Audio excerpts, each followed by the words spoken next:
Hi, my name is Debbie Harper, and I am Winterthur's Senior Curator of Education, here today to talk about H.F. du Pont's use of color in his interiors at Winterthur.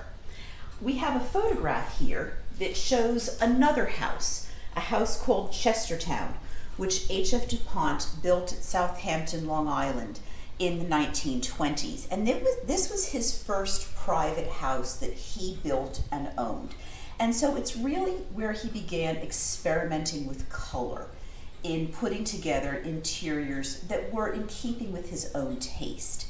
He felt that this was a fairly simple and cheerful interior. It was a beach house after all. And so there's fruitwood furniture, there's colorful printed curtains, there's colorful hooked rugs on the floor, and an abundant use of flowers as accent points in the room. And we're going to look at that realized in this room that we're standing in right now.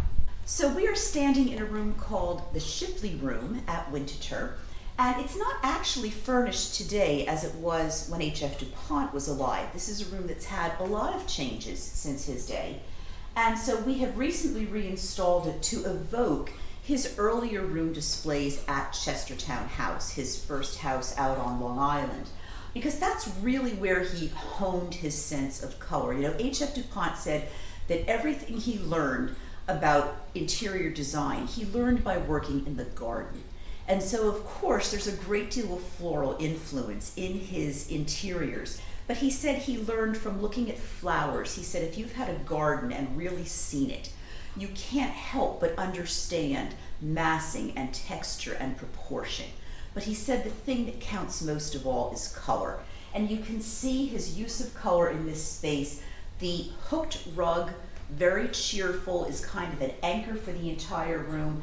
We've got colorful upholstery in a very different pattern, but the color is complementary. The colors in the upholstery are complementary to the colors in the hooked rug.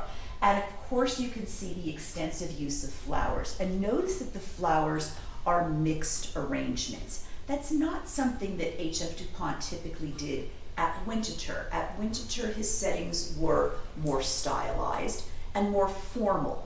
And so he put flowers in a single type, single color for each arrangement. But here at Chestertown House, he was much more willing to combine flowers, which he felt was a less formal presentation, and picks up again on the predominant colors in the room and carries them throughout the space.